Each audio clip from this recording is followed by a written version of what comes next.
Biasanya saya sering eh, nge-show-show tentang alat-alat di sana. Mungkin teman-teman kalau mau join Discord-nya Skill Issue, cari aja skillisu.org. Oke, sekian. Skill issue. Oke. Oke, thank you Mas Azhari. Aku manggilnya Mas Azhari atau Mas Ramadan atau apa? Masa saya aja. Oke, thank you Mas Azhari. Nah teman-teman, bersama Mas Azhari pada malam hari ini kita bakal banyak, belajar mengenai hacking, peretasan, terus IoT dan segala macam. So, daripada aku ngomong kelamaan, jadi langsung aja nih mumpung semangatnya teman-teman masih membara, aku serahkan ke Mas Azhari. Silakan Mas Azhari. Oke, izin share screen ya. Iya.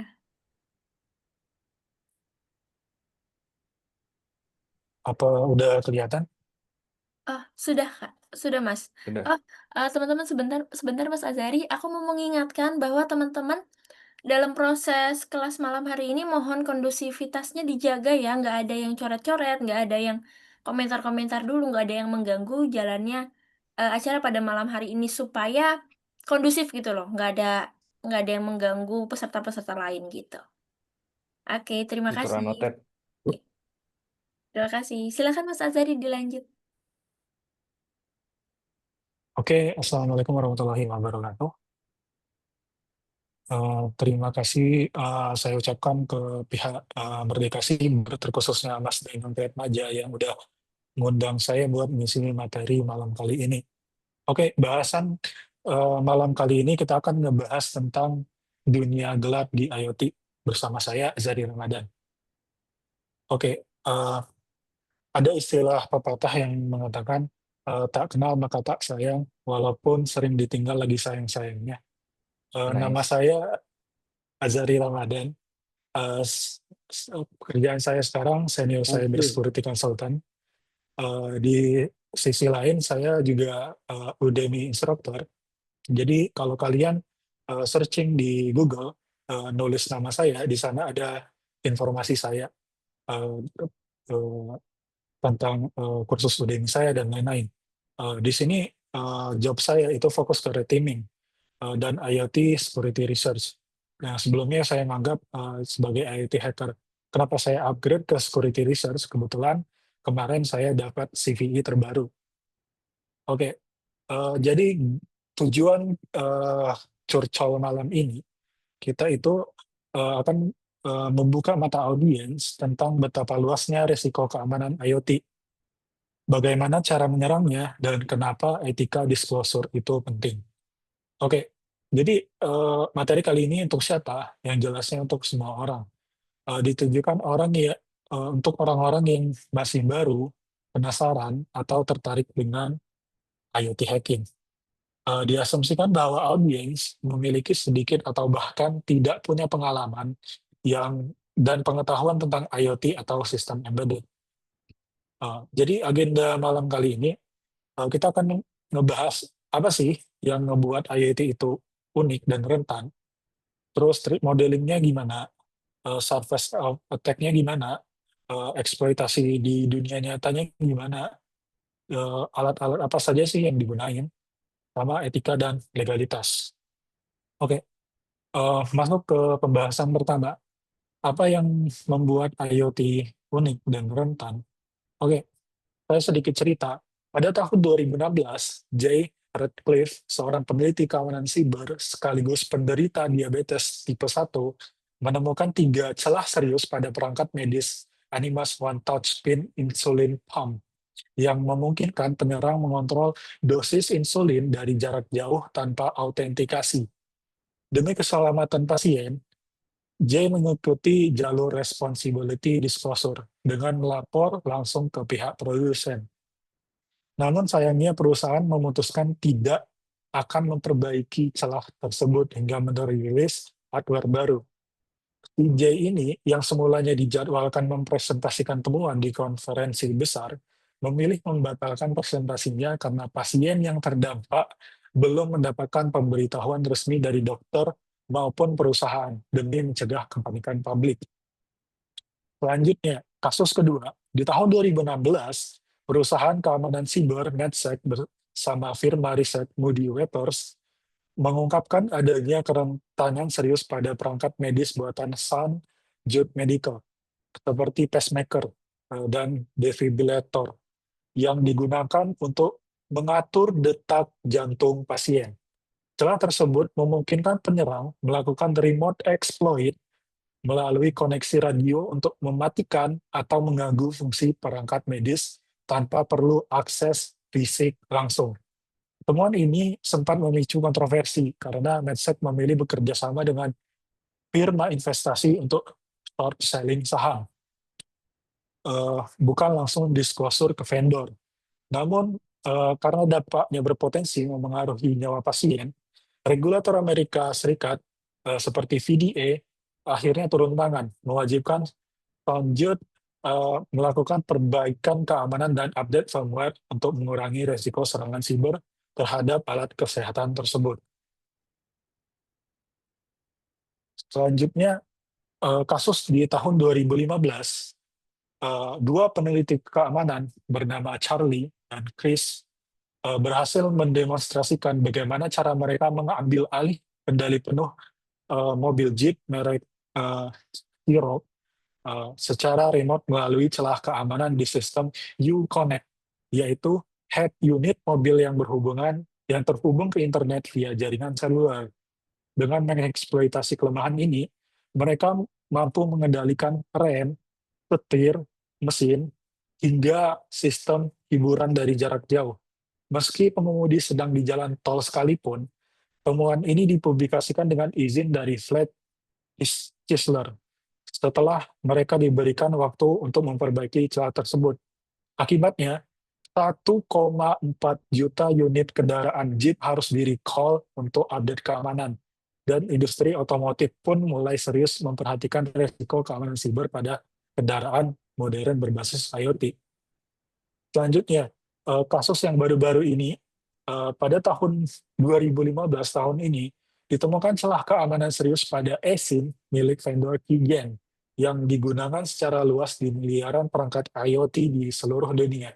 Celah ini berasal dari kelemahan dalam standar lama GSM TS48, terkhususnya versi 6 atau yang lebih lama, yang memungkinkan penyerang dengan akses fisik terbatas dapat menginstal applet berbahaya, mencuri sertifikasi identitas, dan bahkan mengunduh profil eSIM baru secara remote tanpa sepengetahuan pemilik perangkat. Dampaknya bukan hanya berpotensi membahayakan privasi pengguna individu, tetapi juga membuka peluang bagi penyerang untuk menyamar sebagai perangkat legal di jaringan operator. Mempermudah serangan skala besar, celah ini mendorong GSMA merilis standar terbaru, TS48 tapi versi yang ke-7, yang mewajibkan penguatan keamanan eSIM untuk mencegah penyalahgunaan serupa di masa depan. Oke, selanjutnya kasus baru-baru ini, pada tahun 2005 juga, terungkap operasi spionase siber bertajuk Lapsdog yang diduga dijalankan oleh kelompok APT yang berafiliasi dengan Cina, dengan menargetkan lebih dari 1.000 perangkat IoT di router SOHO atau Small Office or Home Office, berbagai merek seperti Buffalo dan Ruckus. Perangkat-perangkat ini dikompromi secara diam-diam dan diubah fungsinya menjadi relay tersembunyi atau operational relay box untuk memfasilitasi komunikasi rahasia dan pengumpulan data intelijen dari target di Amerika Serikat dan Asia. Para penyerang menggunakan backdoor khusus bernama shortlist, memanfaatkan sertifikasi palsu agar perangkat terlihat sah secara digital, sehingga mempersulit deteksi oleh sistem keamanan jaringan. Kasus ini menunjukkan tren baru di mana IoT bukan lagi sekedar korban botnet, seperti ada kasus dulu yang namanya Mirai botnet, tapi juga alat spionase canggih yang stealth dan persistent. Oke, masuk ke topik. IoT rentan bukan karena teknologinya yang canggih, tapi karena default insecure. Yang kedua, nggak ada update. Yang ketiga, usernya awam, nggak sadar resiko. Vendornya suka cuek, protokol lemah dan lawas. Device tersebar dan nggak gampang dipantau. Selanjutnya, kenapa IoT itu berbeda dari IT biasa? Perangkatnya kecil, resource terbatas, CPU, RAM, dan storage seadanya. Selanjutnya, selalu nyambung internet. Jadi online 24/7. Attack surface-nya terbuka terus. In case kayak ini, CCTV biasanya. Eh, Terus jarang diupdate. Banyak vendor malas patch. User awam nggak ngerti update. Selanjutnya, hardware atau software-nya jadi satu. Jadi satu kesatuan. Kalau ada celah di hardware, susah diperbaikin. Biasanya kalau kalian beli kayak router TP-Link, itu biasanya di belakangnya itu ada versionnya, versi 3, versi 4, versi sekian. Selanjutnya, kebanyakan dipakai oleh orang awam, bukan IT engineer. Minim proteksi. Contoh kayak di resto, di kafe, di rumah-rumah, biasanya default kredensialnya biasanya admin/admin. Umur pakainya itu panjang, bisa 10 sampai 20 tahun. Tapi standar keamanan kita sekarang biasanya berubah-ubah. Based on OAuth. Biasanya kalau di IoT itu kita pakai ISTG. Jadi faktor-faktor yang bikin rentan itu, yang pertama keterbatasan teknis. Dia itu nggak kuat sebenarnya enkripsi sekelas RSA, AES berat. Walaupun beberapa sebenarnya udah ada yang nerapin. Masih pakai password hardcode, admin atau 1234. Protokol lama, banyak insecure by default. Ekonomi produsennya ya target pasar, murah, cepat, dan laku. Security mah belakangan, kalau sempat. Banyak produk UMKM Cina nggak jelas siapa yang tanggung jawab. Di Indonesia eh, kayaknya ada sih, kalau kalian lingkup operasinya ya biasanya di rumah, di kantor, pabrik, jalanan, bukan server room. Susahnya kadang tuh dipantau, banyak device kecil tersebar. Kayak kamera, smart lock, door lock, dan sebagainya. Dampak resiko unik IoT beda dari IoT biasa itu, ya langsung ke nyawa atau fisik. Contoh kayak kasus yang tadi, yang mobil Jeep tadi, medis tadi juga yang kayak kasus rumah sakit tadi. CCTV, listrik, pompa air. Biasanya kalau pompa air ini konteksnya lebih ke OT, Operational Technology, atau SCADA. Serangan fisik via digital, replay lock pintu. Biasanya kalau ke kayak ke mall, biasanya itu kan ada pagar gitu. Itu bisa, tapi rata-rata nggak via RF. Bisa jamming alarm, sabotase pabrik. Ini biasanya kelas SCADA pentest atau offshore teaming. Supply chain global. Jadi kalau satu bugnya ada di chipset tertentu, imbasnya ke jutaan produk. Seumpama chipsetnya MediaTek yang versinya udah jelas tuh terpampang di IC-nya. Jadi mau nggak mau harus di recall. Prinsip penting di IoT itu bukan IT yang diperkecil sebenarnya, tapi dunia baru dengan resiko baru. Oke, kita bahas ke threat modeling di dunia IoT. Kenapa threat modeling IoT itu penting? IoT bukan sekedar server kecil, tapi hardware plus software plus jaringan plus cloud plus radio. Serangannya nggak cuma dari internet, bisa dari udara, bisa dari fisik, bisa dari kabel. Kalau bocor, bukan sama data, bisa nyawa, bisnis, bahkan infrastruktur. Selanjutnya, security assessment. Nah, biasanya konsep buat kita nawarin ke klien, konsepnya itu kita nggak service sekedar bongkar barang, tapi biasanya ada web pen test, cloud testing, mobile pen test, physical pen test, dan lain sebagainya. Selanjutnya, langkah threat modeling IoT. Yang pertama kita itu identifikasi aset dulu. Apa sih yang berharga? Contohnya firmware. Firmware versionnya, firmware version berapa. Kredensial, biasanya kayak admin-admin atau eh, yang lain sebagainya. Jaringan Wi-Fi-nya internal. Aksesnya ke cloud, sensor data, physical control. Selanjutnya, kita mengidentifikasi lagi akses attack surface. Pintu masuknya apa saja? Bisa dari hardware interface, UART, JTAG, SPI, bisa dari network interface, bisa dari radio frequency interface, bisa dari cloud API dan mobile app, bisa dari physical access. Oke, langkah threat modeling itu sebenarnya kita pakai konsep framework strike.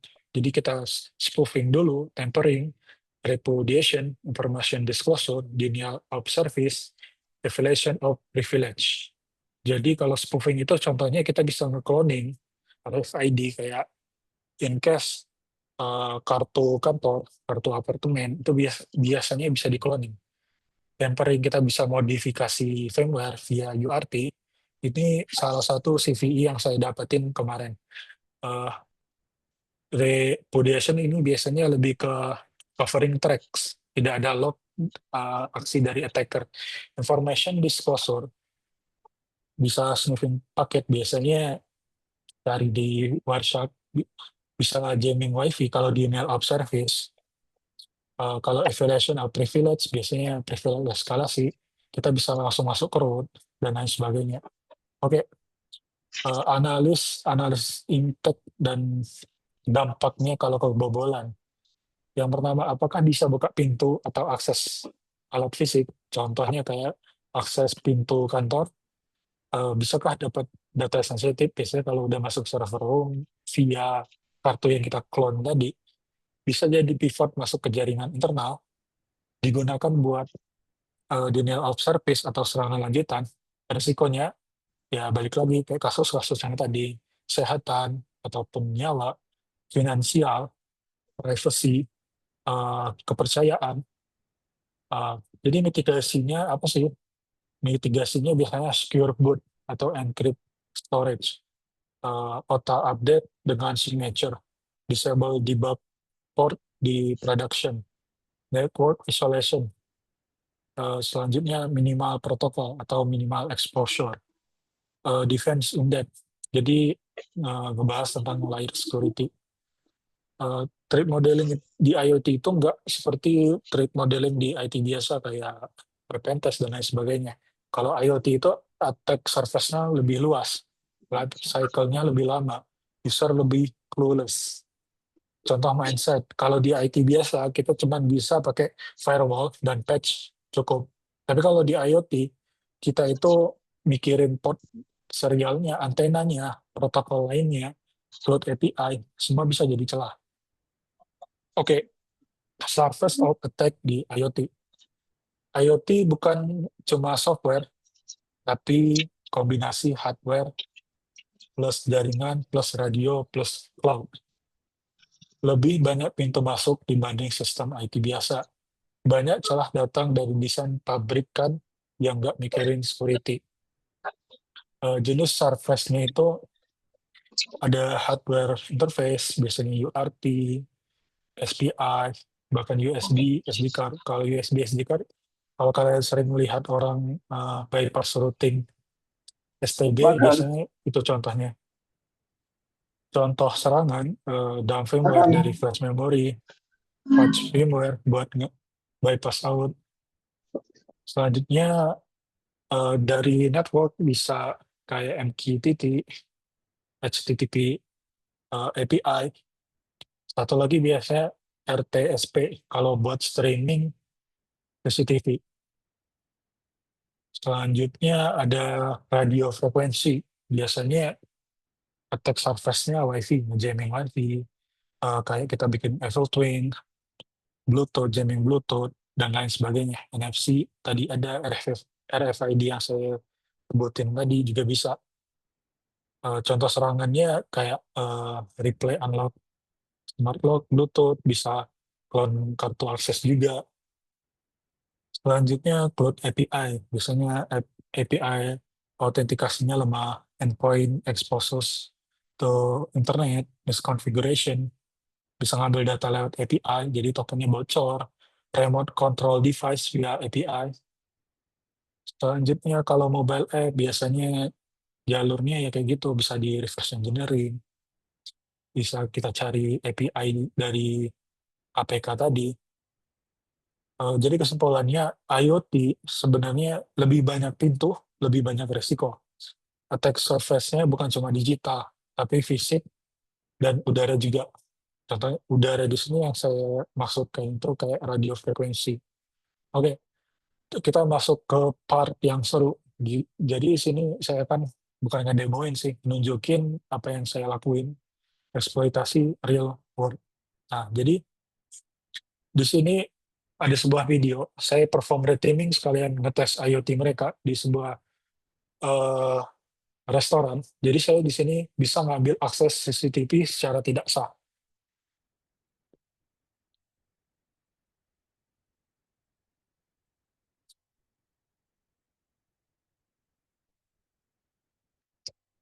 Oke, kita masuk ke tools of the trade. Jadi data wajib buat hacking IoT. Yang jelas yang pertama kita butuh hardware hacking tools. Ini barang yang sangat wajib. Kita butuh multimeter. Kenapa kita butuh multimeter? Konteksnya di pin UART kita harus mencari yang namanya RX, TX, ground. Nah di sini ada yang namanya bus pirate. Sorry, saya coret dulu. Sorry. Di sini bus pirate. Sebenarnya nggak harus bus pirate, cuma karena kebetulan saya sering pakai ini. Kalau alat lain selain bus pirate apa sih? Biasanya CP210 kalau nggak salah. Eh, di sini kalau untuk akses UART, USB TTL to UART bisa. Kalau buat flash firmware bisa pakai CH341A. Kalau Sale AI ini biasanya buat logic analyzer. Selanjutnya ini sebuah konteks yang saya bahas di forum Discord kemarin. Jadi apa sih UART itu? Jadi UART di sini sebuah protokol interface yang di mana kita bisa mengakses fisik sebuah perangkat. Nah, di sini terkadang ada sebuah pin yang nggak menunjukkan yang mana TX, yang mana RX. Jadi kita harus menggunakan multimeter untuk melihat fault-nya.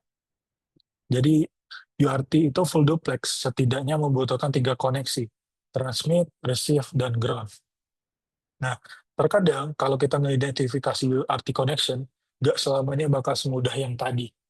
Nah, di sini contoh kasus di router tenda, buat ngakses UART-nya untuk masuk ke terminal root atau terminal shell-nya, terminal kernel-nya, kita harus membaca datasheet dari RTL8196E. Jadi, pin-pin ini ada RX, ada TX, ada ground. Selanjutnya, tentang SPI tadi. Biasanya SPI di sini kita gunain, kalau seumpama kita nggak dapat akses ke UART, digunain buat ngedownload atau ngedump firmware tersebut, dan kita akan melakukan reverse engineering, dan kita bahkan menemukan beberapa kerentanan, dan kalau bisa kita harus kontak vendor, kalau vendor nggak ada respon, bisa update ke CVE Mitre. Selanjutnya di sini ada radio frekuensi tool. Yang umum biasanya kalau radio frekuensi bisa pakai XRF yang terbaru di H4N atau Flipper Zero ataupun Proxmark 3. Proxmark 3 di sini bisa digunakan untuk cloner kartu kayak NFC atau RFID. Flipper Zero sebenarnya include dua-duanya. Sebenarnya balik lagi ke selera sih. Network assessment tool. Jadi di sini biasanya kalau kita melakukan sebuah pentest atau analis atau research, kita biasanya menggunakan Nmap, Bettercrat, Wireshark, dan Brbsys. Biasanya kalau seumpama ada web interface. Untuk analisis firmware, biasanya kita gunakan Binwalk dan Ghidra untuk reverse engineering. Kita bakal masuk ke pembahasan etika dan legalitas. Sebenarnya hacking itu boleh, tapi gimana caranya yang benar? Kenapa topik ini penting? Karena di IoT banyak celah ditemukan lewat reverse engineering, sniffing, eksploitasi hardware. Tapi batasan hukum kadang abu-abu. Langkah bisa dianggap kriminal, walau niat kita baik sebenarnya.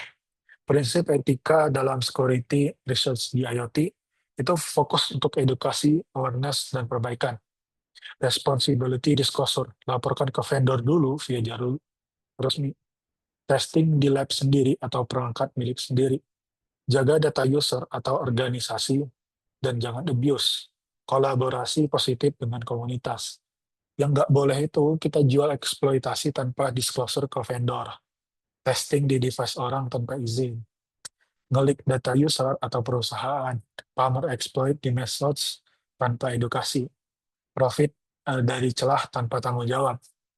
Jadi tahap yang benar itu temukan celah, terus validasi, bikin dokumentasi lengkap. Laporkan ke vendor via security ad atau bug bounty atau cert atau CISR kalau di Indonesia. Kita butuh waktu tunggu, biasanya 60 sampai 90 hari. Kalau CVE kemarin saya dapatnya itu 4 bulanan. Terus kalau semua nggak ada juga sampai ini, ya udah kita public disclosure. Baik itu setelah vendor tahu ataupun vendornya cuek. Jadi hukum yang relevan kalau di Indonesia itu Undang-Undang ITE pasal 30, 31, 32, kalau akses sistem tanpa hak sama dengan pidana. Tanpa izin bisa dianggap melanggar hukum. Bukti baik pun itu nggak cukup, tapi harus penting. Jadi regulasi IoT di tahun 2024 sama 2025 itu di Indonesia sebenarnya saya masih ragu untuk mencantumkan, tapi kalau di UE ada beberapa cyber resilience, NIST, di UK ada PSTI, bukan PSHT. Kalau di USA ada IoT Cyber Security Improvement Act. Kalau di Singapura ada Cyber Security Labeling Scheme. Oke, terima kasih. Semoga hari Senin besok menyenangkan.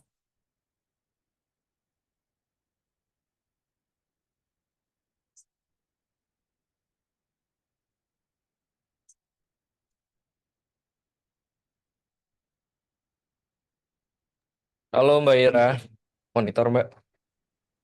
Halo, iya Mas. Ya, acara selanjutnya. Oh iya sebentar. Sorry, tadi abis dari toilet. Oke. Oke, sorry banget teman-teman tadi aku agak dari toilet sebentar. Nah, Mas Azari udah menyampaikan banyak sekali nih tentang dasar-dasar IoT gitu kan. Teman-teman kira-kira apa nih? Catatannya udah sebanyak apa nih teman-teman? Pada nyatet gak nih? Atau cuma disimpan di kepala? Catat lah. Catet lah. Oke, thank you Mas Azari atas penyampaian materinya. Teman-teman, sebelum kita lanjut ke sesi tanya jawab, ada sedikit titipan kuis nih buat teman-teman. Oh iya, benar. Nah, teman-teman siap gak nih kira-kira untuk menguji bagaimana kemampuan teman-teman setelah pemaparan materi dari Mas Azarin tadi?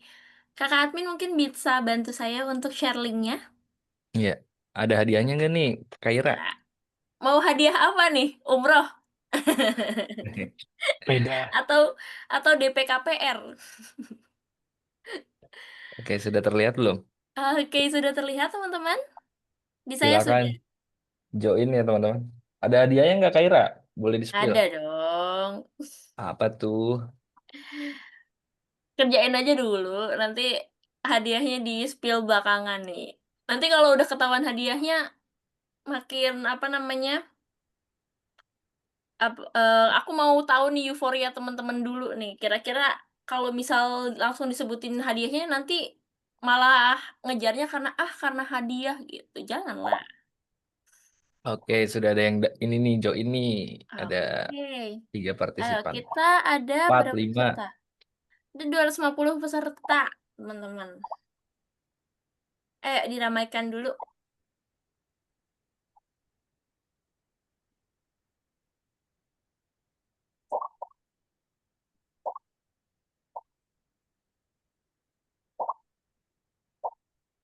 Ada 15 soal ya, Kaira nanti. Oke, Kak.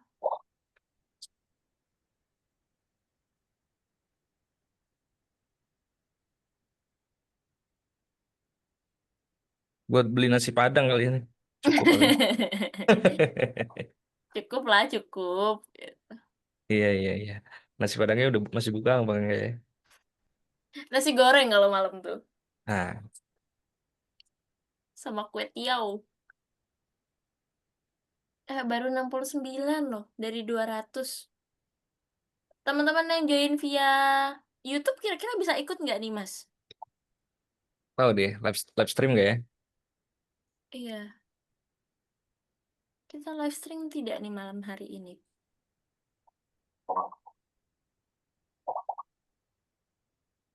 Teman-teman kalau misal ini apa namanya yang join dari YouTube bisa juga nih untuk ikutan join quizesnya untuk membuktikan seberapa teman-teman nangkep sama materi pada malam hari ini. Jangan-jangan khawatirnya materinya cuma lewat doang gitu. Kan kasihan Mas Azhari udah menjelaskan sedemikian rupa gitu.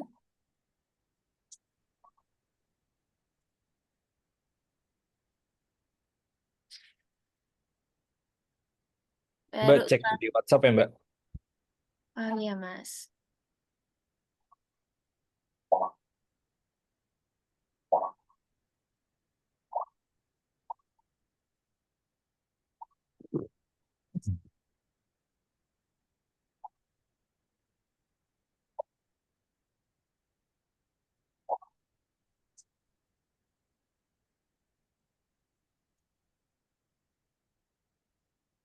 Oke, sudah kayak? Sudah belum nih? Sudah baru 140-an 140. dari 250 Mas. Mungkin at least 200 lah ya. At least 200 ya.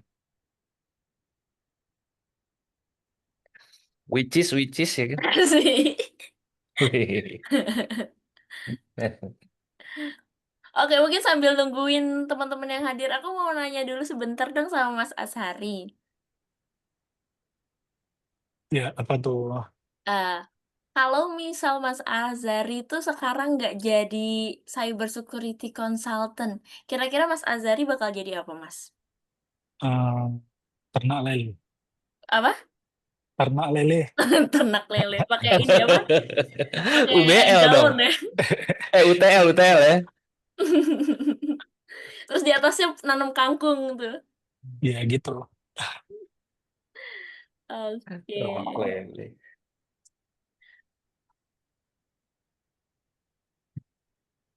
Ini berarti Mas Azhari itu mendalami cyber security udah berapa lama tuh, Mas?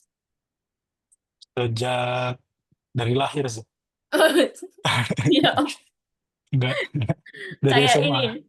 Kayak Ken Kulus tuh, dari lahir dia udah distimulus. Dulu tahun lalu kan nggak salah Merdeka Siber pernah DM ke IG sih, Mhm. buat ngundang jadi pemateri. Cuma belum sempat aja. Hmm, berarti baru sempatnya sekarang ya. Ya, jadwalnya Iya. padat beliau. Wah, kita harus kita harus sungkem dulu nih, Mas. Karena sudah menyempatkan hadir gitu. Oke, udah stuck nih Mbak. 159. Oke, ini kan 2104 kita genepin 05, Mas. Oke. Oke. Ya, teman-teman, 1 menit lagi nih. Mana nih jiwa kompetitifnya mana ini? Masa cuma 160 orang?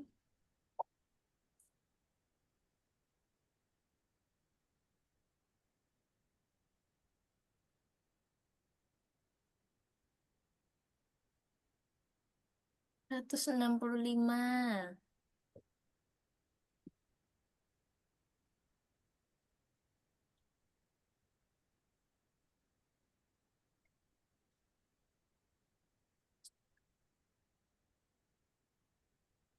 Oke, sudah 905 nih.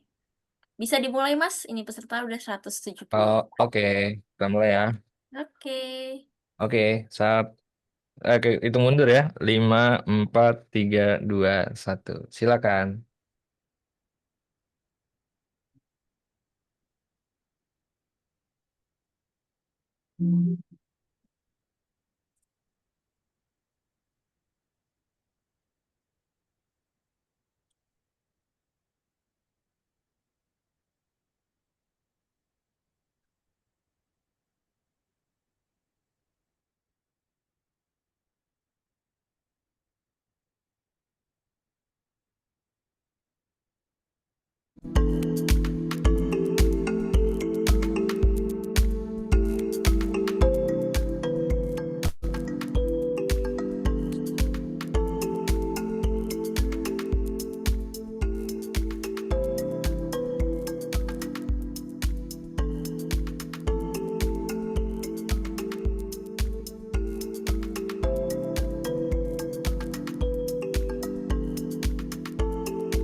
Oke, sudah.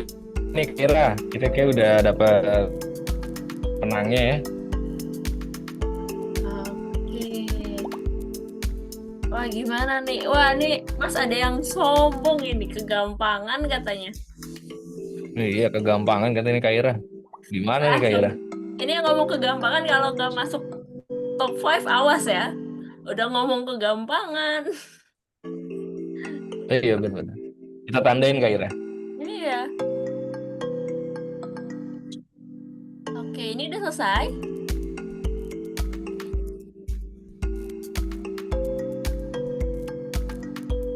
Kalah cepat enggak, pokoknya no excuse, nggak nerima alasan apapun. Yang tadi ngomong kegampangan kalau nggak masuk top 3, udah tuh tandain tuh Mas tuh.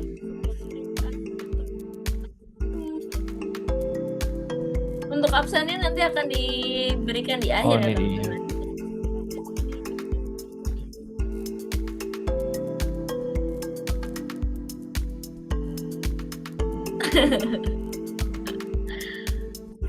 Ada yang sengaja kalah supaya nggak kelihatan pinter.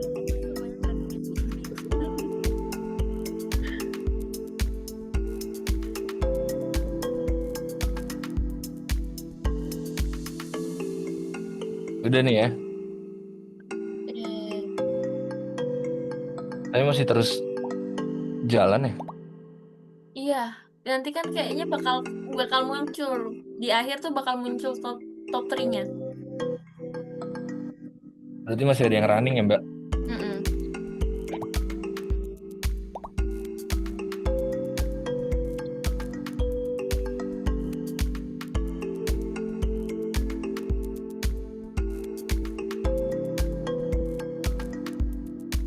Mohon di-share materinya. Nanti materinya ada di LinkedIn ya, teman-teman. Tapi wajib follow. Di LinkedIn nanti akan di-share.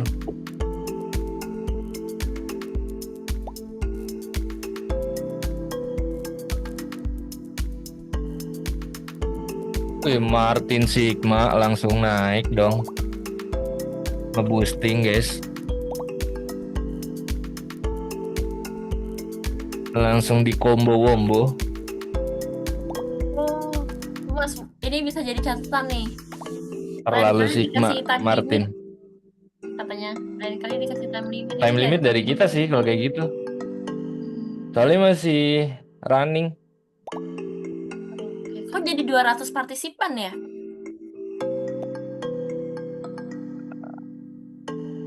Ya nggak tahu. Jangan Ada nanya yang saya, Kak. ada yang nyusul-nyusul. Atau ini bisa langsung diberhentikan saja, Mas? Ya udah, iya. Langsung aja Kak Ira, dihitung Kak Ira. Ntar aku stop. Oke, kita hitung mundur ya. 5, 4, 3, 2, 1. Oke.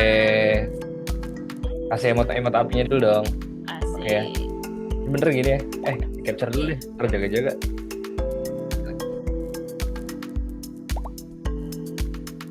Oke. Tak simpen dulu ntar.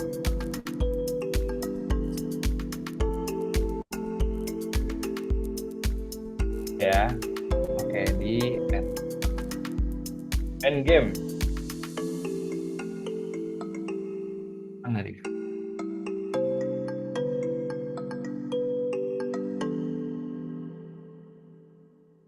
Nggak mau di end masa? Kok nggak bisa?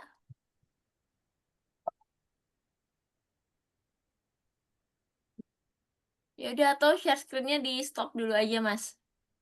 Nggak apa-apa, at least kita udah dapat pemenangnya siapa. Yes. Oke, nah teman-teman, atas nama itu siapa tadi? Rivaldo, Martin, dan Ya. Prince, itu bisa langsung kontak adminnya untuk klaim hadiahnya. Dengan syarat teman-teman harus, 3 orang ini harus menyertakan screenshot hasil kerjanya ya. Jadi kita nggak salah transfer gitu. Kita nggak salah kasih hadiah gitu. Pede banget hadiahnya transfer. Ini Kak. Kak Ira. Oh, oke. Update Oh, ya. ternyata ini juaranya teman-teman. Ada Yogi, Rivaldo Butar-Butar, dan Ian. Mohon bersabar. Ini nih ya. Yogi, Rivaldo, Dan Ian. Butar, Butar dan Ian. Itu harap chat Kak Ira, kasih nomor yang aktif GoPay-nya ya. Oke. Chat admin aja, Kak. Chat saya nggak punya nomor mereka gitu. Chat admin pendaftaran saja, jadi nanti sertakan juga screenshotan hasil kerja teman-teman gitu. Martin kena ghosting. Sabar ya Martin. Dah, oke. Selanjutnya Oke. Kak Ira. Oke, thank you, Mas. Yogi. Oke. Nah, Oke, mungkin ini bisa di partner ya. stop dulu share screen-nya. Oke, thank you, Oke, Mas. oke, sudah. Nah, oke teman-teman, sebelum kita menuju sesi tanya jawab, alangkah baiknya kita apa namanya, dokumentasi dulu nih.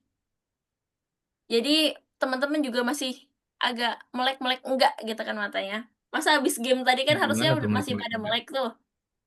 Jadi teman-teman yang bisa on cam dulu, kita akan adakan sesi dokumentasi terlebih dahulu. Oke. Remove spotlight. Remove spotlight.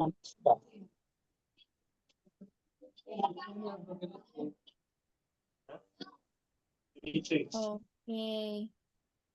Nih yakin nih nggak ada yang mau on caman nih?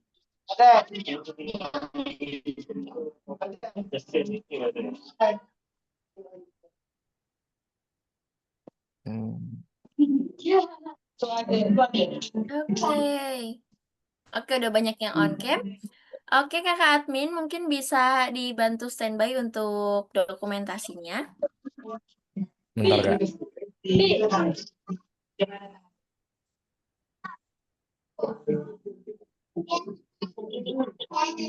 Oke, Kak. Oke. Ini gimana nih? Halaman pertama Saya hitung masih ya. banyak yang belum open cam nih, Kak Ira. Oh gitu. Kok bisa? Kok bisa gitu Kok ya? bisa gitu kan? Oh, saya belum open cam ya? Nggak mau sih.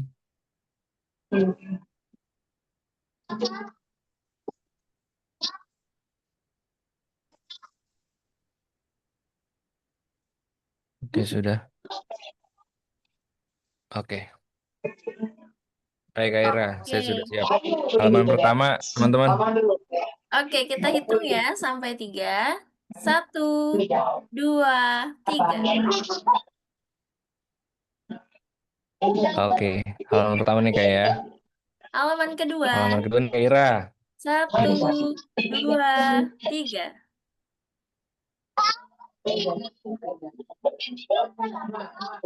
Oke.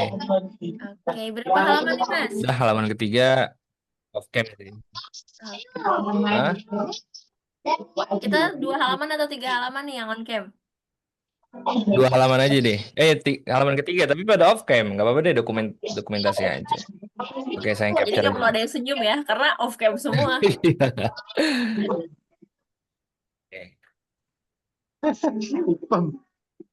Oke, sudah?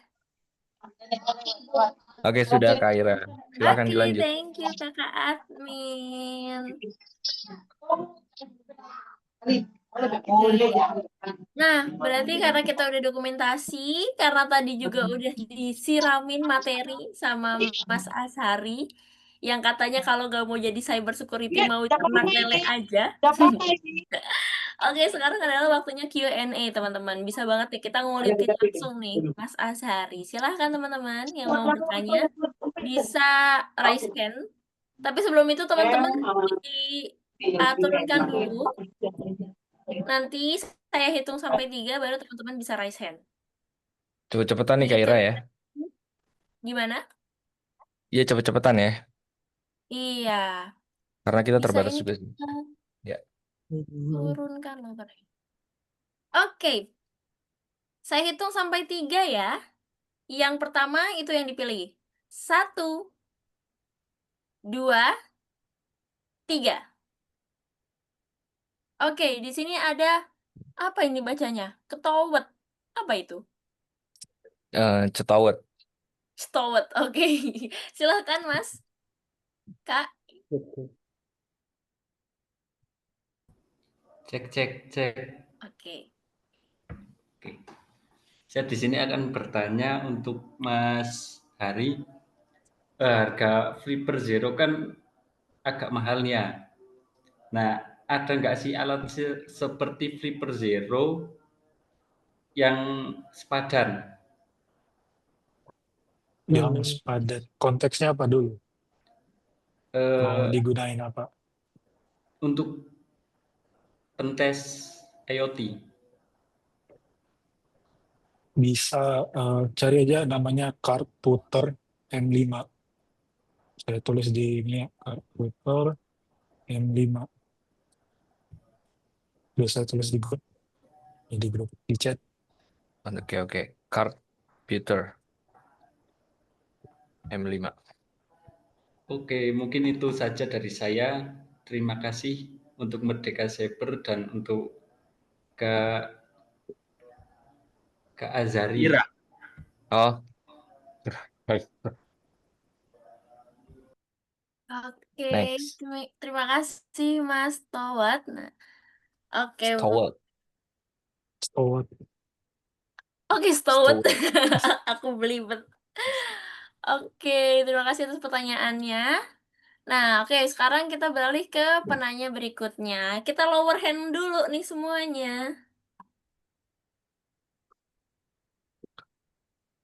Lower hand. Oke. Oke, pertanyaan kedua. 3, 2, 1. Nah, di sini ada Muhammad Ansari. Bertanya kepada Kak Azhari. Silakan, Mas. Oke, testing. Izin bertanya untuk Pak Ansari. Untuk mencegah peretasan dari hardware tersebut, apakah bisa di bagian PCB atau hardware tersebut dikasih resin, di mana resin tersebut akan menjadi padat dan juga akan memblokir dari segala macam itu segala macam seperti ingin mengecek jalur PCB dan sebagainya, dan juga bagaimana cara countermeasure dari gangguan jamming gelombang radio seperti menggunakan Prepper. Sekian, terima kasih. Nice. Jadi Udah. ada 2 pertanyaan. Yang pertama, bisa nggak dari PCB-nya? Itu biasanya konteksnya UART protection. Nah, kalau teman-teman buka router, biasanya nggak langsung masuk ke shell-nya. Kalau shell-nya nggak bisa langsung masuk, biasanya kita harus baca dulu jalur PCB-nya. Biasanya ada beberapa resistor yang dicopot setelah production.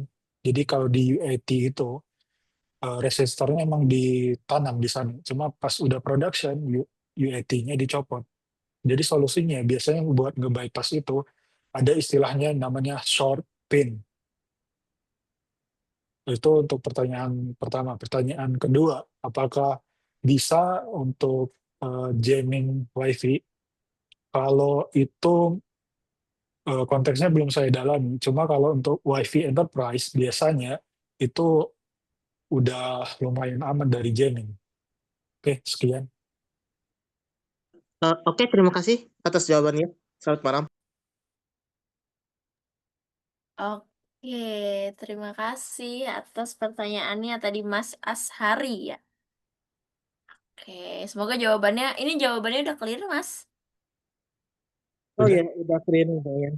Oke, thank you.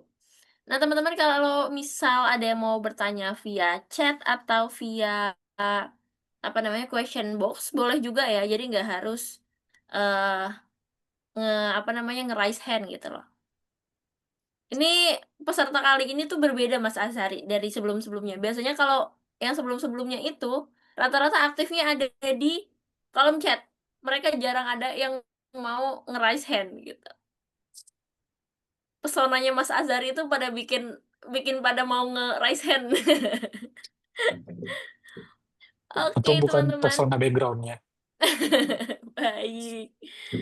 Oke, teman-teman, ini yakin gak ada yang mau nanya di kolom komentar atau kolom chat?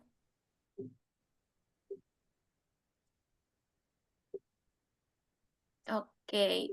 Oke, sambil menuju pertanyaan yang ada di kolom chat, kita lower hand sekali lagi.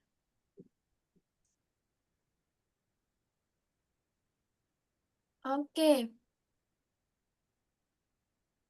Oke, kita langsung menuju ke pertanyaan berikutnya. 3, 2, 1. Nah, di sini ada Mas Iqbal Budi Nugroho. Silakan, Mas. Ya, permisi, testing. Dengeran suara saya ya? Masuk. Oke. Jadi gini, Kak, saya mau tanya. Kan alat untuk hacking seperti yang tadi Kakak jelasin kan ada yang namanya Flipper Zero tadi ya.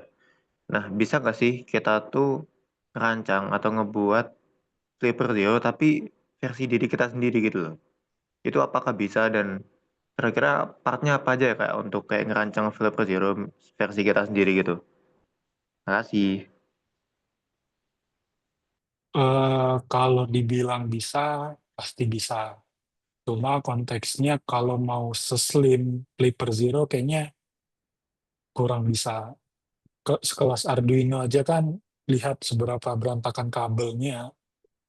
Dan juga belum lagi kita bukan ngebahas tentang hardware aja, kita bahas tentang codingannya juga. Itu aja sih paling.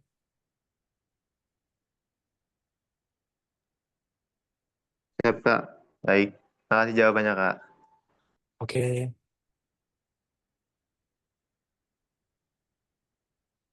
Baik, terima kasih Mas Iqbal atas pertanyaannya. Nah, mungkin sambil menunggu teman-teman yang bertanya di kolom chat ini, aku mau nanya nih Mas Azhari lagi-lagi. Kalau awal mulanya Mas Azhari itu tertarik di dunia keamanan siber tuh khususnya IoT tuh gimana tuh Mas? IoT itu gimana? Kalau dari IoT sebenarnya baru-baru sih. Konteksnya, jadi saya tuh searching aja kayak tools-tools, Reaper Zero, dan lain sebagainya. Kan kebanyakan di YouTube itu kan rata-rata mereka nggak pernah ngasih tahu tuh konteks dari alat ini buat apa. Bahkan kebanyakan forum di Reddit dan lain-lain selalu ngebilang itu bukan alat hacking, lebih ke mainan anak-anak sebenarnya. Tapi kebetulan juga saya spesialis di red teaming, jadi alat tersebut bisa saya manfaatin buat perform di red teaming. Oke, jadi Mas Azhari juga sebenarnya ngulik-ngulik sendiri juga ya Mas ya? Iya. Oke. Ini ada pertanyaan nih Mas dari Sofian R. Bagaimana IoT mampu mengintegrasikan berbagai perangkat dengan sistem AI untuk menciptakan ekosistem otomatisasi yang benar, cerdas, dan mandiri? Biasanya itu bahasannya terlalu ini bukan terlalu bahasan security sebenarnya. Itu bahasan tentang development. Cuma ya intinya kalau emang diotomasikan kayak gitu, kita butuh sebuah controller. Contoh ya kayak Raspberry Pi sih sebagai intinya. Jadi semua perangkat IoT difokuskan ke Raspberry Pi itu. Itu aja sih jawabannya. Oke, baik. Tadi Mas Sofian apakah sudah puas dengan jawabannya Mas Azhari?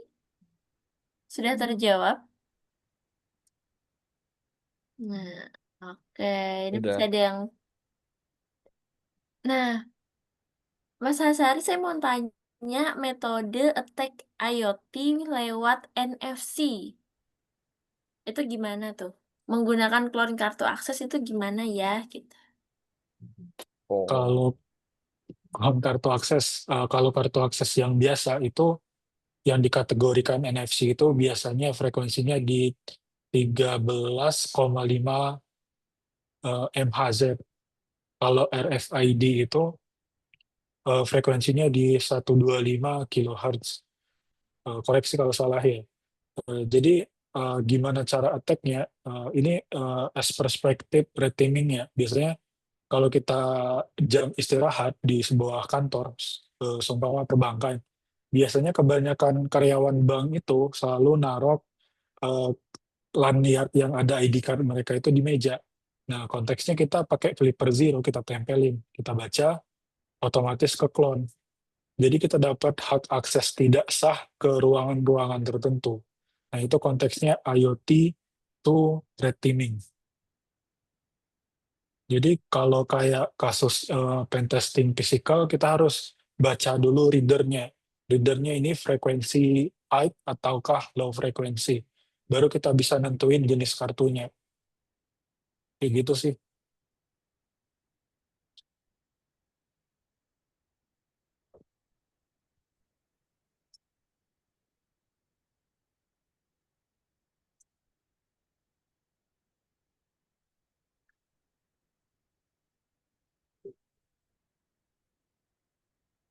Mbak Suaranya Rara, hilang. mute, Mbak Rara. Baru di muting. Sorry.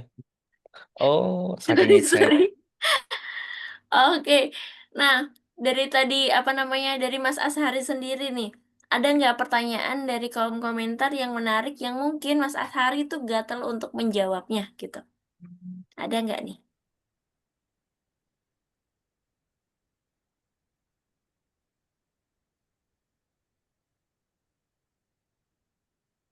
Apa ya?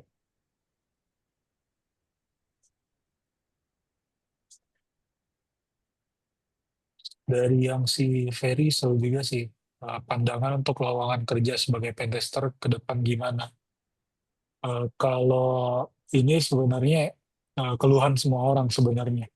Kalau kalian pentesting sekedar pentest yang istilahnya back bounty, maksudnya ngemis bounty, ngetargetin situs pemerintah, mostly kayak cuma ngarepin sertifikat doang, ya kalian nggak berkembang. Kalau mau kompetisi, ya minimal ikut CTF sih sebenarnya. Nimbrung-nimbrung juga di komunitas-komunitas yang emang di dalamnya emang banyak orang-orang kayak Mas Dwi Siswanto, Mas Danang juga, Siap. Mas Rona, dan lain sebagainya. Nimbrung aja di sana. Tunjukin kalau kalian itu beda sendiri dari orang lain, kayak gitu. Tunjukkan kalau kalian itu mencolok. Kayak beberapa konten kreator kita itu kan dikenal karena mereka show ke publik. Bukan istilahnya kayak cuman bikin screenshot jedak-jeduk di TikTok, padahal itu lokal host, ya kan? Jangan pakai mindset kayak gitu. Apalagi di TikTok dikit-dikit di DOS. Mending kalian main hack the box, try hack me, ngasah-ngasah skill dari sana sih sebenarnya. Kalau perspektif tentang ke depan, apakah bakal ke tackle sama AI? Saya rasa nggak terlalu sih sebenarnya. Lebih ke mindset kita aja sih. Kan kadang mostly orang nggak terlalu fokus ke teknologinya, lebih ke delivery kita, apa yang kita bisa service ke mereka, ke klien, as vendor. Nah, itu yang kita jual, bukan sekedar tools. Bahkan kayak sekelas Akunetik, Brooksuite, itu sebenarnya banyak false positif. Jadi makanya kita sebagai orang yang fokus di cyber security, ngasih service non false positif. Jadi kita ngasih bug-bug baru. Bahkan kayak sebuah CVE pun itu ditemukan bukan dari tools kelas Brooksuite ataupun Akunetik. Itu aja sih. Oke. Nah, menyambung jawaban yang tadi nih, Mas. Mungkin ini masih satu rumpun sih. Kira-kira berarti di zaman serba AI ini, pekerjaan cyber security apa yang masih aman ke depannya? Dan apakah skill itu perlu matematika yang expert atau bagaimana? Gitu. Ini masih serumpun nih pertanyaannya. Kalau matematika kayaknya sangat perlu sih, sampai kapanpun sangat perlu.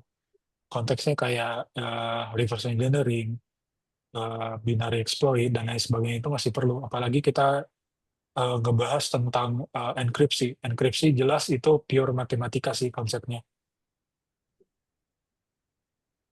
Jadi kalau untuk jobnya sendiri apa tuh, Mas? Yang aman dari AI. Kalau aman, kayaknya aman semua sih. Tergantung kita aja delivery-nya gimana. Jangan dikit-dikit AI, dikit-dikit AI. Oke, pengabdi AI ya. Iya, pengabdi AI. Giliran disuruh show up, stand up di depan klien, ngangong-ngangong, Waduh, Kayak ayam sayur. ngangong-ngangong. kayak sayur. Bener, kasih paham.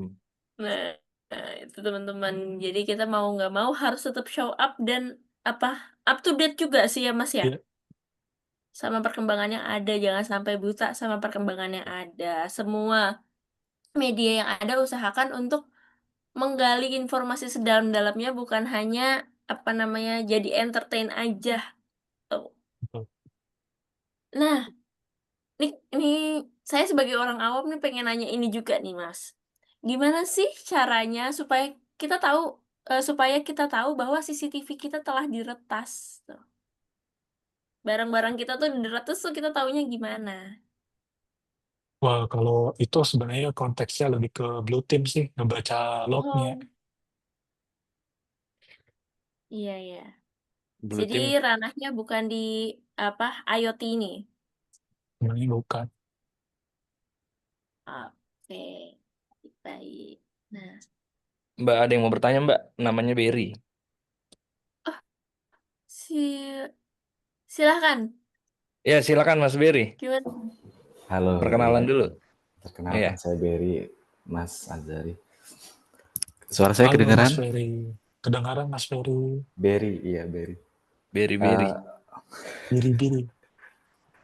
Mas Azari, thank you banget materinya malam ini. Kita dapat insight banyak tentang IoT pentest ya.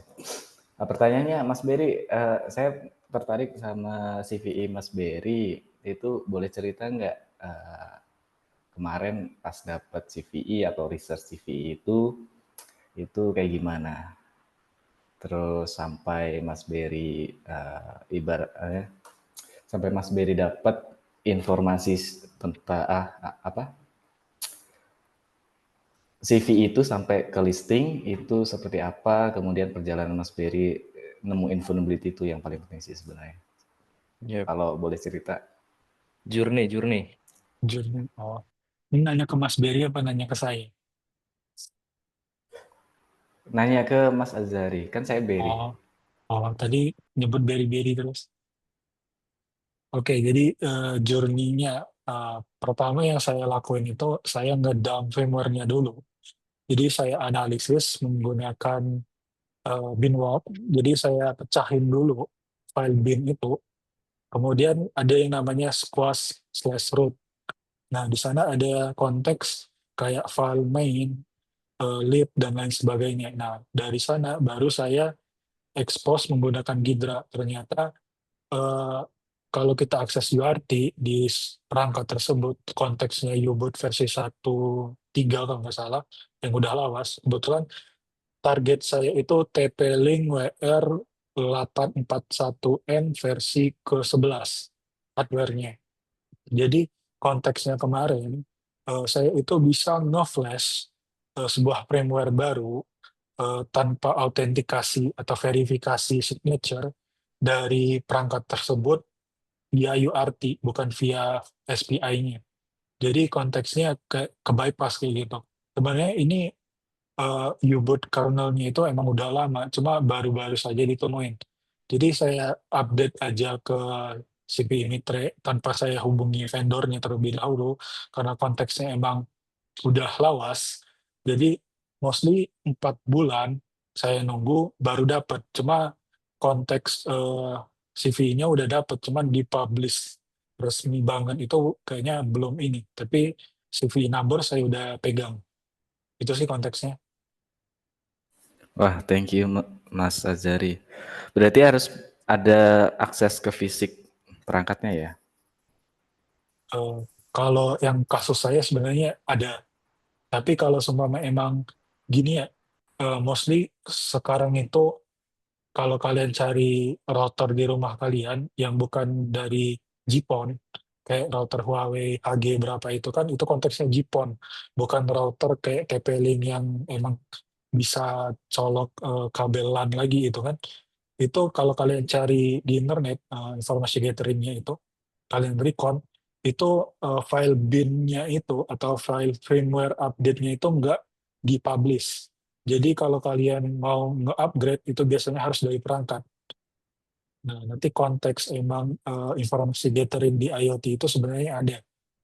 Kalau seumpama ke publish firmware-nya dan itu kayak the latest version of firmware-nya, itu bisa kalian langsung kontak vendornya sih buat masih aware. Cuma konteksnya kayak yang sekarang itu udah jarang banget vendor itu ngasih link buat download firmware terbaru. Jadi biasanya nge-upgrade firmware terbaru itu ya kalian harus akses router tersebut atau CCTV tersebut buat upgrade-nya dan itu nggak public.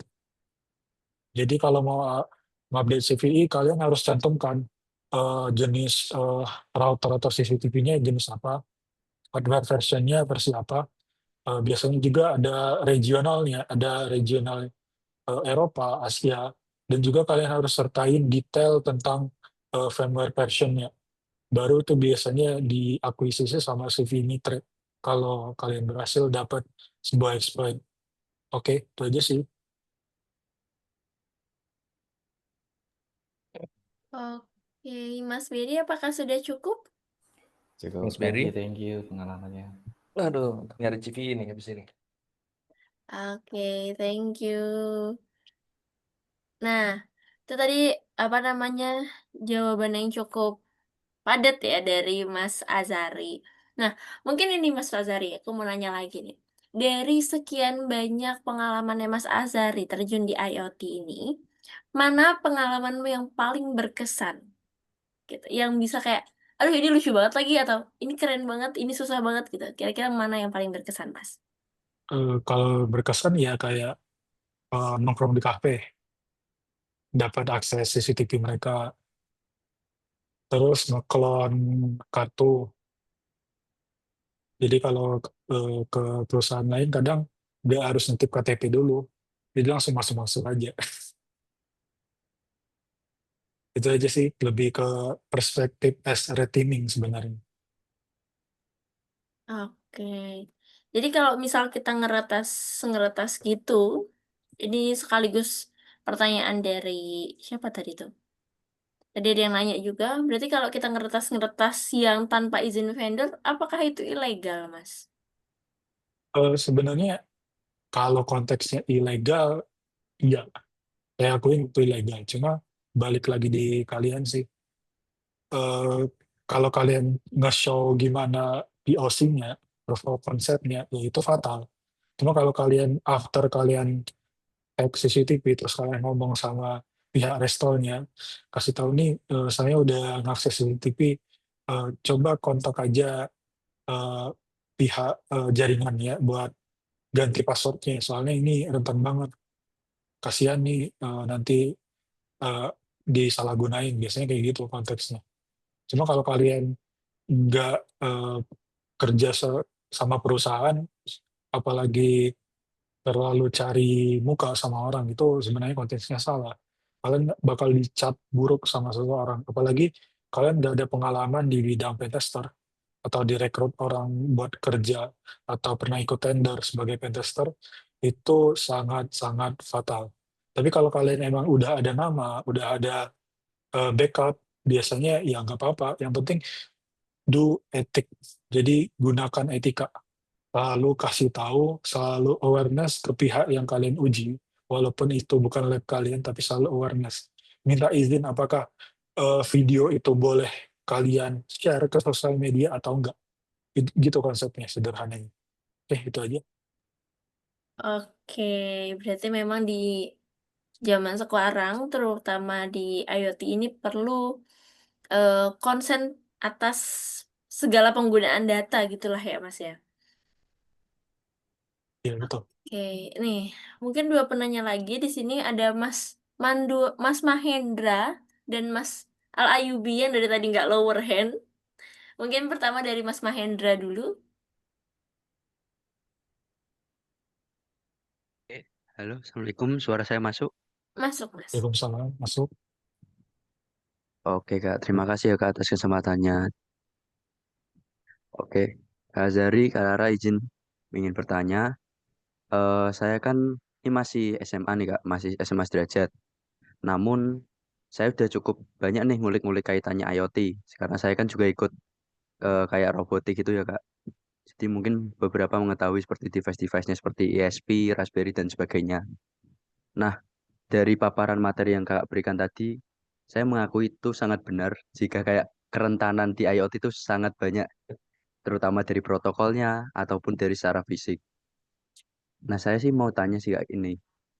Sekarang kan lagi trennya kayak penelitian kaitannya IoT ya bagi anak SMA. Nah, itu kayak kenapa ya pada tidak terlalu aware terhadap keamanan data itu. Apalagi kan IoT kan intinya kan perpindahan data secara antar device dengan device lain. Jadi kan kita bisa mengekat di tengah-tengah atau kita juga mengambil data itu dan sebagainya. Ataupun ya kayak AI itu sendiri Kak. AI kan itu kan base nganunya kan juga data Kak. Jadi kan kayak keamanan itu sangat penting. Kenapa ke-aware-nya masih kurang Kak? Oke, makasih Kak. Oke, jadi pertanyaannya kenapa nggak di ini? Jadi konteksnya gini sebenarnya. Bahkan di luar sekalipun regulasi tentang IoT security itu masih belum jelas. Konteks ya, kemarin di kantor itu ada orang dari CISR Australia bahkan ngomong sebenarnya ya problem di IoT itu ya kayak gitu. Kebanyakan usernya orang yang nggak ngerti. Mostly kayak di Indonesia, di warung-warung biasanya kan di toko-toko dipasangin. Best optionnya kalau seumpama emang CCTV ya konteksnya ya, pasang controller kelas Hikvision itu udah cukup. Kalau kayak RFID kayaknya masih bisa diklon. Cuma konteksnya kalau kayak kartu akses hotel itu biasanya nggak bisa diklon. Tapi mostly bisa saya bilang 50-50 sih. Ada kartu akses hotel yang bisa diklon, ada kartu akses yang hotel yang nggak bisa diklon. Kalau berbicara di Indonesia, sebenarnya belum, yang saya tahu ya, belum ada klien yang cari service IoT hacker sih sebenarnya. Ini kenapa saya fokus di sini juga, sebenarnya sebagai jembatan saya aja sih di red teaming. Jadi perusahaan kami istilahnya eh, apa tuh, ngasih service red teaming, tapi dengan ada basic IoT security-nya juga. Jadi itu mungkin yang ngebedain perusahaan kami sama perusahaan orang sebenarnya. Cuma kalau emang Mas Mah yang tadi mau fokus ke situ, ya nggak apa-apa sih. Bagus. Kayak contoh di grup Discord-nya salah satu top satu eh, hardware hacking di HackerOne itu, Matt Brown, bahkan ngomong gas-gas aja sih sebenarnya mau fokus ke IoT, soalnya CVE-nya masih banyak. Jadi di grup Discord itu udah banyak sih sebenarnya yang panen CVE dari IoT hacking ini. Jadi tetap keep fokus aja sih, ke mau itu bug bounty apa segala macam ya sah-sah aja sih. Cuma ya jauhi ngepet. Oke, sekian. Oke, terima kasih Kak. Oh ya, izin nambah sedikit Kak. Kan kalau kita bahas soal pekerjaan atau sebagainya Kak, itu kan kita kembali lagi soal kebutuhan. Nah, jika faktanya di Indonesia saja tidak ada muncul suatu kebutuhan, eh, bagaimana kita kayak apa ya Kak? Ya, apakah peluangnya emang ada ya Kak? Soalnya kan kembali lagi soal kebutuhannya sendiri. Jika tidak ada yang aware terhadap permasalahan tersebut di lingkungan yang kita hadapi, berarti kan tidak ada kebutuhannya Kak di bidang itu. Mohon maaf, masih. Eh, Bukan nggak ada sebenarnya. Kayak kasus-kasus yang saya bacakan tadi itu, problem kita tuh di vendor. Kadang kayak di Indonesia, ini kasar aja ya saya bahas ya, itu produk Bardi sebenarnya itu OM dari Tuya. Cari aja Tuya IoT itu dari Bardi yang akuisisi di Indonesia. Jadi kalau istilahnya mau pabrikan di Indonesia itu kayak sangat sulit. Jadi kalau sama kita emang service IoT hacking ya balik-balik lagi. Apalagi kalau hardware-nya itu yang bermasalah. Jadi mereka harus ngirim request dulu ke China, baru barangnya datang, baru kita tes ulang. Jadi regulasinya itu yang sebenarnya bikin ribet. Kalau dibilang tentang awareness IoT sebenarnya di CEH versi 10 kalau nggak salah, itu emang udah dibahas sebenarnya kurikulumnya tentang IoT hacking sebenarnya. Ya cuma kalau buat di Indo ya gitu gitu sih sebenarnya.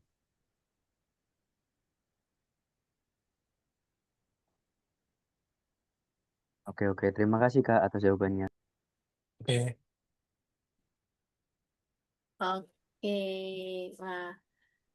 Cukup menjawab ya tadi Mas Mahendra. Iya, iya Kak. Terima kasih Kak. Oke. Oke, sekarang pertanyaan terakhir dari Mas Al Ayubi Ahmad. Wah, lengkap sekali ini namanya. Dari tadi raise hand nggak lower-lower ini. Silahkan, Mas.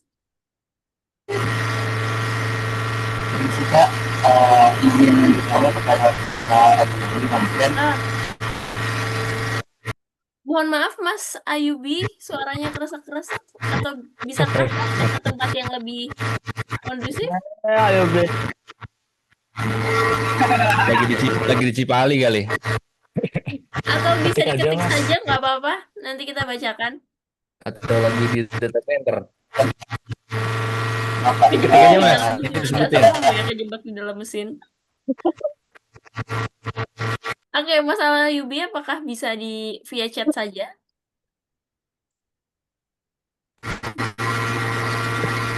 Via chat aja Kak. Ya, ya, silakan. Ya.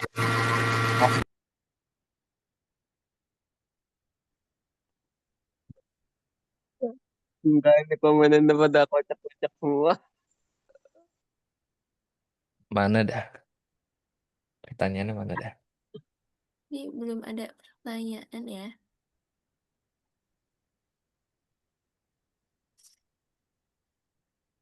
Oke, Tuh kan. saya hitung sampai 3. Kalau Mas Al Ayubi nggak jadi tanya, saya oper ke penanya lain ya. Lagi nembak kali. Oh ini, apakah cukup melindungi perangkat IoT hanya dari firewall saja? Enggak, konsep keamanan enggak melulu dari firewall.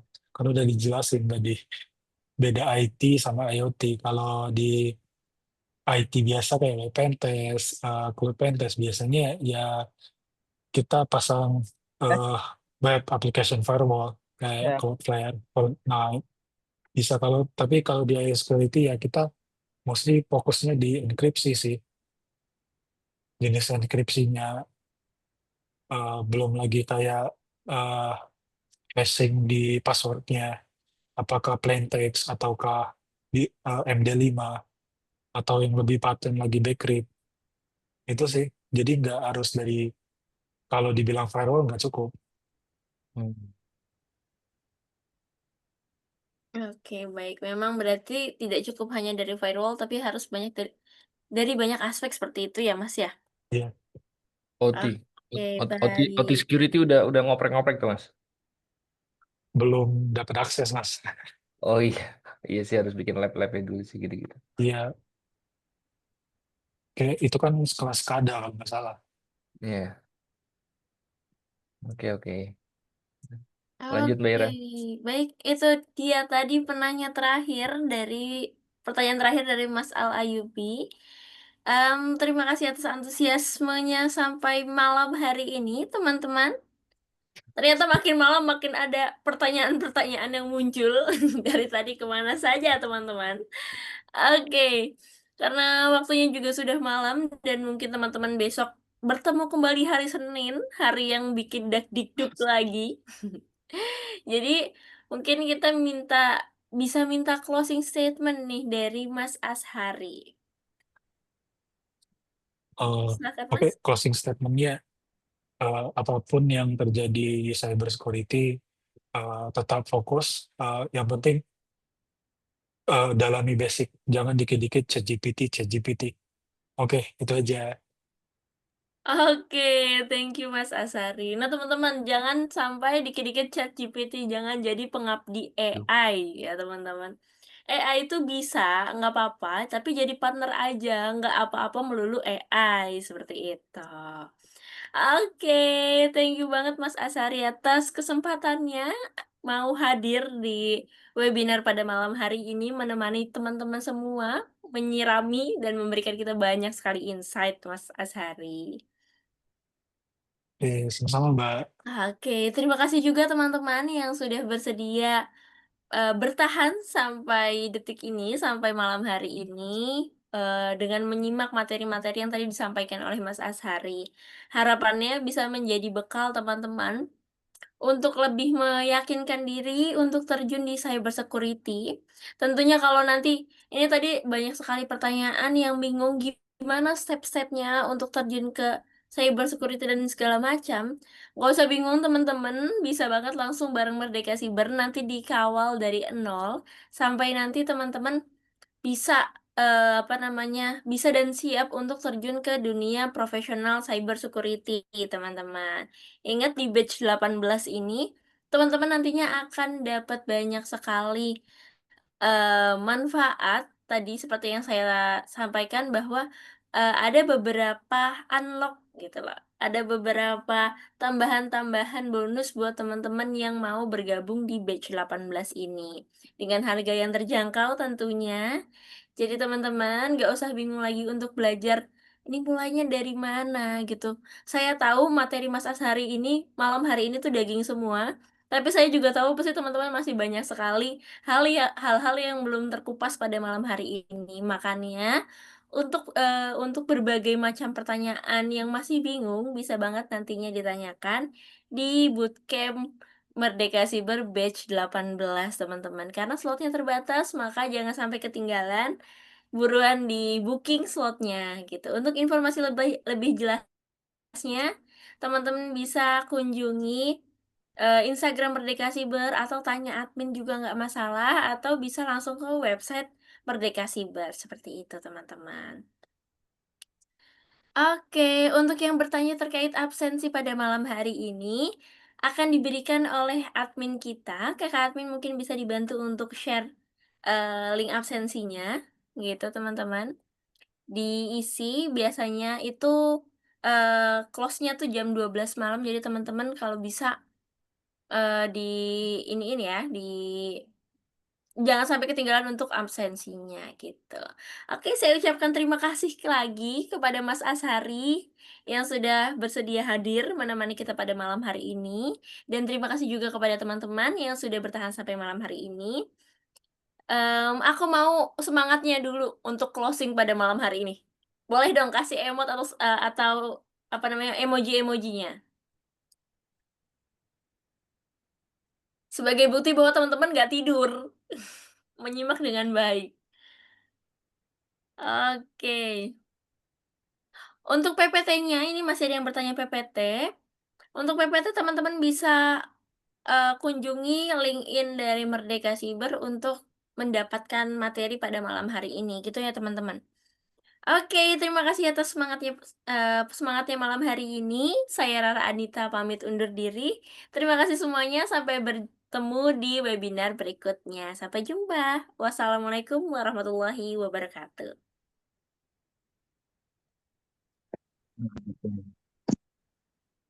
Oke, terima kasih Mas Asari. Terima kasih. Izin live ya. Iya, silakan Mas.